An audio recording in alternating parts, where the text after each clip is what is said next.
నిలిచిపోయిందయ్యా. చూపుం చిత్తము మిన్నకున్నయవి ఇంతకంటే వరమేది, ఇంతకంటే ఇంకేం కావాలి? దీనివల్ల ఈ దివ్యమైన అనుగ్రహం మా మీద నువ్వు ప్రసరింపచేసిన కారణం చేత మాకు కోరికలు అనే ఆకలి లేకుండా పోయింది, ఆ చీకటి లేకుండా పోయింది. ఆ జ్ఞానం అనే చీకటిని తొలగించి జ్ఞానదీపాన్ని వెలిగించే దివ్య తేజస్సు నువ్వు కదా స్వామి. నీలో అర్ధభాగమైన అమ్మవారు కూడా అంతే. అందుకని కామాక్షీదేవిని ఆరాధించడం అంటే త్రిమూర్తులందరినీ ఆరాధించడమే. త్రయాణం దేవానాం త్రిగుణజనితానాం తవ శివే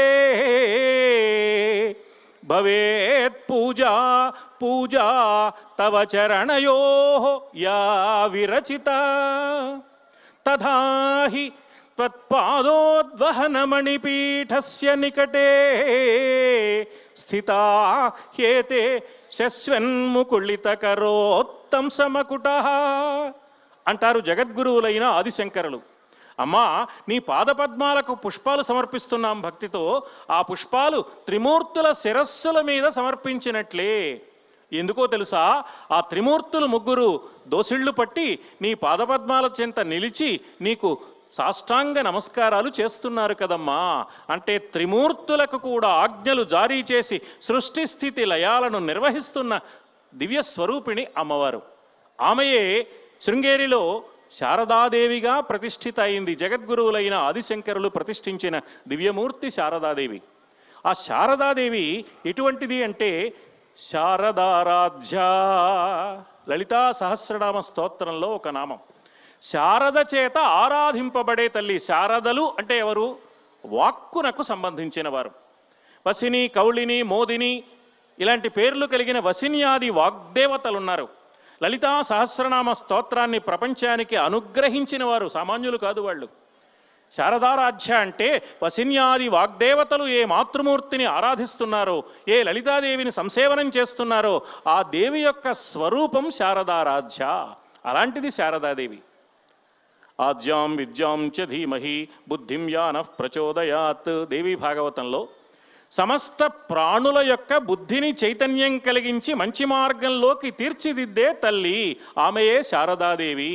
విద్యను ప్రసాదించిన, సద్బుద్ధిని ప్రసాదించిన, కర్తవ్య వైభవ దీక్షను అనుగ్రహించిన అమ్మవారి అనుగ్రహం తప్ప మరొక్కటి కానే కాదు. కాబట్టి సృష్టిలోని సకల జీవరాశులకు ఈ విధమైన దివ్య వైభవాన్ని కలిగించడం కోసమే ఆ తల్లి అవతరించింది. అందువల్ల అటువంటి తల్లిని తప్పకుండా ఆరాధించాలి అన్నారు. ఆరాధ్యా పరమాశక్తి సర్వైరపి సురాసురైః ధిక్ ధిక్ ధిక్ చ తజ్జన్మ యో న పూజయతే శివాం. నీలకంఠ దీక్షితుడు నిష్కర్షగా నిర్ణయం చేసి చెప్పాడు. దేవీ భాగవత పురాణానికి టీక రాస్తూ ఉపక్రమణిక అందిస్తూ నీలకంఠ దీక్షితుడు అన్న మాట ఇది. అమ్మను దేవతలే కాదు రాక్షసులు కూడా ఆరాధిస్తున్నారు. అందరికీ ఆరాధ్యమూర్తి అమ్మ. అటువంటి అమ్మను సేవించుకోవడం కన్నా కావలసింది మరి ఏమున్నది కనుక ఆ అమ్మ ఈనాడు అలంపురం జోగులాంబ రూపంలో వచ్చింది. యోగిని, యోగద, యోగ్య, జోగుల అంబ అంటే యోగులకు తల్లి. ఆ స్వామి సృష్టికర్త అయిన బ్రహ్మదేవుడి చేత ప్రతిష్ఠింపబడిన బాల బ్రహ్మేశ్వరుడయ్యాడు. బాల అంటే జ్ఞానం, జ్ఞానస్వరూపుడైన ఈశ్వరుడు. యోగం ద్వారా పొందే జ్ఞానమునకు సంకేతం ఈవేళ జరుగుతున్న అలంపురం జోగులాంబ బాలబ్రహ్మేశ్వర స్వామి వార్ల కళ్యాణ మహోత్సవం. అలాంటి తల్లిని ఆరాధించడం మన జీవన లక్ష్యమని భావిస్తూ ఆ పార్వతీ పరమేశ్వరుల పాదార విందాలకు భక్తిపూర్వకంగా ప్రణమిల్లుతూ నమః శివాభ్యాం నవయౌవనాభ్యాం